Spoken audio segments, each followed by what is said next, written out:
आज हमारा डिपार्टमेंट का जो 61वां स्थापना दिवस है गृह रक्षी विभाग का, तो राष्ट्रपति जी, हमारे कमांडेंट जनरल होमगार्ड एवं डायरेक्टर सिविल डिफेंस और राज्यपाल द्वारा, प्रधानमंत्री द्वारा आज हमारे पूरे हिंदुस्तान के अंदर गृह रक्षी का स्थापना दिवस मनाए जा रही है, जिसके अंदर हरियाणा के अंदर हमें एक सिरसा के अंदर भी एक हर्ष और उल्लास के अंदर और हमारे को बड़ी खुशी के साथ हम हमारे डिपार्टमेंट का 61वां स्थापना दिवस 6 दिसंबर को मना रहे हैं। तो सभी जवान को मैं पढ़ के सुनाऊंगा। ये है राष्ट्रपति जी की तरफ से संदेश। जी, विश्राम, आराम से खड़े हो जाओ। मुझे ये जानकर प्रसन्नता हुई कि नागरिक सुरक्षा और गृह रक्षा संगठन 6 दिसंबर 2023 को अपना 61वां वार्षिक दिवस मनाए जा रहे हैं। राष्ट्रपति जी महोदय की तरफ से ये संदेश है। नागरिक सुरक्षा और गृह रक्षा संगठनों ने देश की सुरक्षा तथा आपदा प्रबंधन में महत्वपूर्ण भूमिका निभाई है। ये हमारी सुरक्षा व सेवा में निरंतर कार्यकर्ता और हर समय में देश की सेवा में अपना सर्वोत्तम योगदान देने के तैयार रहते हैं। मुझे विश्वास है कि दोनों संगठन भविष्य में अपनी संपूर्ण और प्रतिबद्धता के साथ काम करना जारी रखेंगे। इस अवसर पर मैं नागरिक सुरक्षा और गृह रक्षी के सभी सदस्यों और उनके परिवार को बधाई और शुभकामनाएं देती हूँ और उनके भविष्य के प्रयासों की सफलता करती हूँ। द्रौपदी मुर्मू, राष्ट्रपति, भारत सरकार। देवलाल जी ने कि राष्ट्रपति जी का संदेश था और भारत के प्रधानमंत्री जी का भी था और अपने जो दिल्ली बैठते हैं पूरे देश के होमगार्ड और सिविल डिफेंस के डीजीसीडी दिल्ली और अपने डीजी साहब कमांडेंट जनरल होमगार्ड चंडीगढ़, ठीक है, उनके जो संदेश हैं, एक सौभाग्य की बात है कि आज 6 दिसंबर के दिन एक देश के प्रथम नागरिक राष्ट्रपति जी भी हमारे विभाग को संदेश दे रहे हैं कि आपके जवानों के देश ने इतना गौरव है कि ये देश के ऊपर किसी भी प्रकार की आपदा आती है, चाहे वो महामारी है या किसी प्रकार की भी आपदाएं हैं, कानून व्यवस्था ड्यूटी है, लैंड ऑर्डर ड्यूटी है, हमारे जवान हर समय पब्लिक सेवा के लिए प्रशासन के साथ कंधे से कंधा मिला के देश सेवा करने के उद्देश्य से हमेशा तैयार रहते हैं। जवानों के ऊपर ही डिपार्टमेंट है। वो है होमगार्ड का जो स्थापना दिवस मनाया गया है, क्या संदेश दिए गए कर्मचारियों को? ये होमगार्ड और नागरिक सुरक्षा एक देश की संस्था है, ये आम जनता के लिए है। तो किसी भी प्रकार की कोई भी आपदा आती है पब्लिक सेवा के लिए है और प्रशासन के साथ कंधे से कंधा मिला के कार्य करते हैं हमारे जवान। और संदेश ये है कि आज 6 दिसंबर 2023 को स्थापना दिवस है।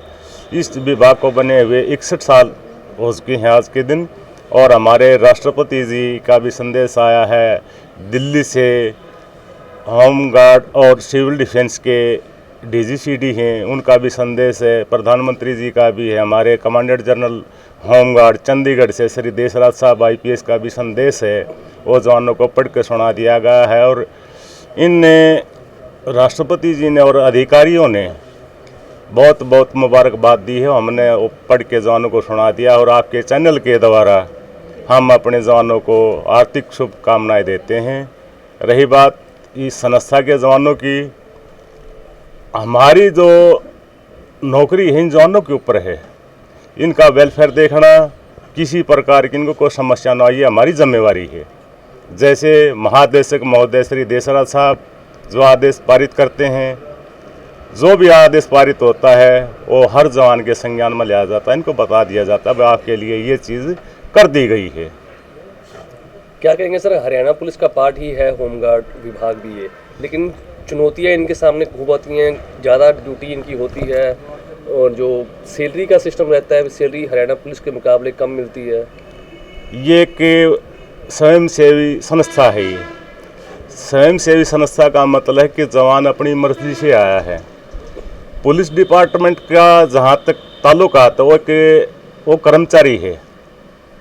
इनको जब भी ज़रूरत पड़ती है देश में या शासन प्रशासन ने, हमारे को जैसे आदेश प्राप्त होते हैं कमांडेंट जनरल महोदय साहब के, तो उनके आदेश के अनुसार इनको ड्यूटी पे बुलाया जाता है। ये पक्के कर्मचारी नहीं हैं। तो पुलिस डिपार्टमेंट में अगर कोई भी कर्मचारी कांस्टेबल से लेके IPS अधिकारी महोदय तक वो एक गवर्नमेंट मुलाजिम है। ये मुलाजिम नहीं है, ये वॉलंटियरी संस्था है। ये खाली हरियाणा के अंदर या इस देश के अंदर नहीं है, पूरे विश्व के अंदर ये संस्था है। तो कंधे से कंधा मिलाकर ये हरियाणा पुलिस का साथ भी देते हैं, क्या इनको भी ऐसा दर्जा मिलना चाहिए, क्योंकि ड्यूटी तो इनकी भी हार्ड है? हार्ड ड्यूटी है, पुलिस के साथ कंधे से कंधा मिला के ड्यूटी करते हैं हम। तो लिखा पढ़ी भी करते हैं कि भाई इनको कर्मचारी का दर्जा दिया जाए, इनको ये सुविधा दी जाए। लेकिन डीजी महोदय साहब भी, श्री देसराज साहब बड़ी कोशिश में लगे हैं, बड़े ईमानदार आदमी है और बड़ी सहनशीलता से, लगनता से काम करते हैं, जवानों के भविष्य के लिए सोचते हैं डीजी साहब। कई बार देखने को आता है कि ड्यूटी इनकी हार्ड होती है, ज़्यादा समय ड्यूटी देते हैं, तो इस वजह से कहीं ना कहीं एक चिड़चिड़ा स्वभाव या इरिटेशन जो है वो कर्मचारियों में देखने को मिलती है। नहीं। तो उसे कंट्रोल करने के लिए क्या विभाग कर रहे हैं? सुनिएगा, जवान का मतलब क्या है? जवान का मतलब ये है कि कैसी भी परिस्थिति हो, ड्यूटी तो इनकी रिटर्न में 8 घंटे की है, लेकिन कई बार क्या होता है, शासन प्रशासन जैसे उपायुक्त महोदय हैं, एसपी साहब हैं, या उच्च अधिकारी हैं, या और भी जो अधिकारी हैं जिले के, जैसे सीटीएम महोदय, एसडीएम महोदय हैं, वो जवानों से कहते हैं कि भाई ये काम है, आपने 15-20 मिनट और हो उसके 2 घंटा लग जाए। तो इनका ये कोई निश्चित नहीं है कि भाई 8 घंटे की ड्यूटी है उसके है, कई बार तो 10 की भी करनी पड़ जाती है। लेकिन हमारा जवान, होमगार्ड का जवान कभी इस चीज़ की परवाह नहीं करता एक भाई हमने 8 की बजाय 10 घंटे ड्यूटी करनी पड़ी। तो इनको प्रॉपर क्या सैलरी या दूसरी सुविधाएं मिल रही है? इनकी सैलरी नहीं होती, इनका ड्यूटी भत्ता होता है। जब से ये सपोज करो आज ये ड्यूटी पे गए हैं और महीने के लास्ट में इनकी हाजिरी आती है, उनका बिल बना के जिस विभाग ने इनसे ड्यूटी ली है उस विभाग के अध्यक्ष को लिख दिया जाता है और पैसा वो देते हैं। ठीक है जी, इनकी सैलरी नहीं है। इनका इंग्लिश में बोलते हैं इसको पॉकेट अलाउंस, या हिंदी में बोलते हैं ड्यूटी भत्ता बिल। और इनके अकाउंट्स में इनके यूनिकोड बने हुए हैं, इनका बैंक खाता है, इनका IFSC कोड नंबर है, यूनिकोड बने हुए हैं, इनका पैसा उनके खाते में डाल दिया जाता है। आप कितने जिलों का भ्रमण कर चुके हैं, कितने होमगार्ड से आप मुलाकात कर चुके हैं? मेरी 30 साल की नौकरी होगी, मेरे ख्याल शायद 1-2 जिला बचा होगा जहाँ हरियाणा के अंदर मैं नहीं घूमया। इस विभाग में 1993 में हवलदार इंस्ट्रक्टर के पद पे या हवलदार प्रशिक्षक के पद पे मैं भर्ती हुआ था, और मालिक की कृपा से यहाँ तक पहुँचा हूँ। हरियाणा के अंदर शायद कोई ऐसा जवान होगा जो मेरे को नहीं जानता होगा। क्या ये समस्याएं भी रखते हैं आपके सामने? रखते हैं, उच्च अधिकारियों तक पहुंचाने के लिए? उच्च अधिकारियों तक पहुंचाने के लिए जो कोई इनमें से अगर कोई भी जवान ये लिख के देता है या बताता है अगर जी मेरे को ये समस्या है, मैं उसका 24 घंटे उस ड्यूटी को निभाने के लिए मैं तैयार हूँ।